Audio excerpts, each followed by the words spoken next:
What's up, Alan? Checking in on an early Tuesday morning. I am in the rental truck, as you guys see in the video. I'll let you know what I think about it later in the day after we pick mine back up.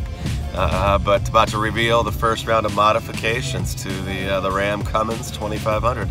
So we're gonna go pick it up at the dealership. They just got done doing the undercoating, like a rust kind of sound deadening type of thing, rust inhibitor. I believe it's like rubber, but we'll have to check it out. I'm curious. And then they injected the frame with something as well, but no drilling of any sorts. And outside of that, they installed the front window tent on the front windows to match the back and rear window. So I think that's going to look pretty good with the whole black and white theme. Sorry about the sun, it's pretty sunny today, but I will check back in with you guys. Hope you guys are excited, and we'll see you back up at the dealership. Peace.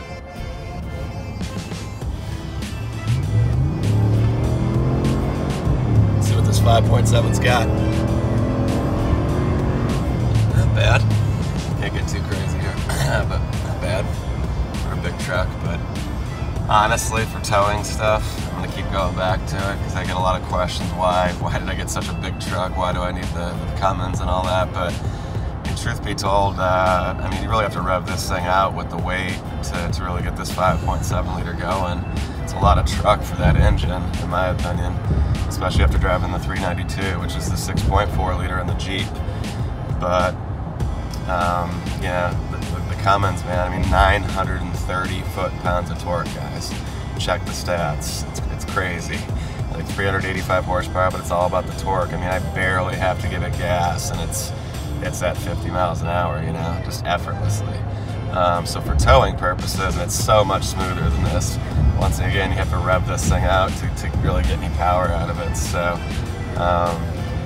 and it just, you know, it's not as big as you guys can see in the video. I mean, I know you can get a full-size rear doors on this one too, but I just feel like I'm driving a small SUV. That's what it feels like in terms of the chassis. So I know some people may disagree with me, but I think it's an okay thing, you know, for towing small stuff like the Jeep could. But I mean, I'm just not that impressed with it overall. Things I do like are the little transmission shifter knob thing right there. That's really smooth. I like the heated seats in this work better, I think, because they're cloth versus leather.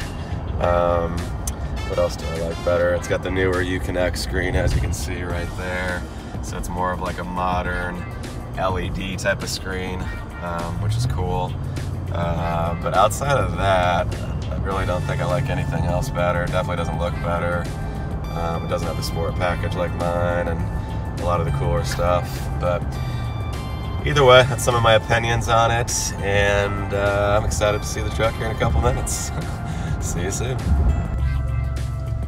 Alright, y'all, we've got here, I wanted to show you something that was sad. I know a lot of the Jeep fans aren't going to want to see this, but the good thing is there are quite a few people that are interested in buying the Jeep and have been messaging me on Instagram. But he's parked right there, old Mad Max, right there, if you can see him.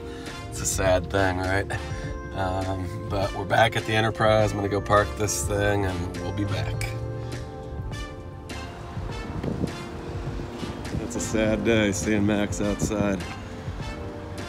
Still looking good with that C-quartz ceramic coating though.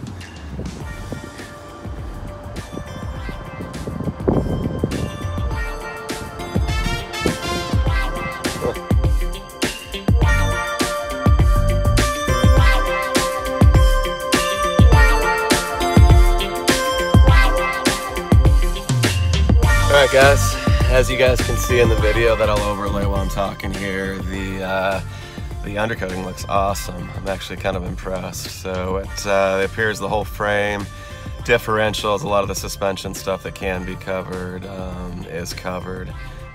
So it looks pretty beefy and thick, and it is kind of squishy, believe it or not, the material. So curious what it's made of. I might research it and find out. But either way, it looks like it should help a bunch with the rust factor. Because believe it or not, these trucks have nothing on them from the factory underneath. It's just bare metal. I mean, I think they treat it and paint it, but in a harsh winter in Chicago, and once again, it not being able to sit in the garage, you know, I didn't want to roll the dice on that. So I think the next step for me will be to get something to cover up the bed back there, so I don't get a bunch of snow and leaves and shit in it this fall, and then that way I can lock it if I want to, you know, throw some stuff and utilize the actual bed. But outside of that, I will have a new video this weekend for you guys, revolved around ceramic coating this thing. So I'm gonna do that myself, just like I done in the Jeep, since I learned that. And I got the UK edition C-Quartz, so it's supposed to be much better in the actual rain and snow. So for the harsher climates like the, you know, UK, Canada, things like that. So looking forward to that. And then I also have another modification coming, wink wink. So I will be installing those as well. So look forward to that video probably either this weekend or early next week. And I'll have something between now and then for you if I don't drop something else. So appreciate the support. Hope you guys like this video. If you do, please give it a thumbs up and make sure you're subscribing. Really hoping I start to pick up some new truck folks. I could use the hey Harper, stop. Sorry, kids talking in the background here.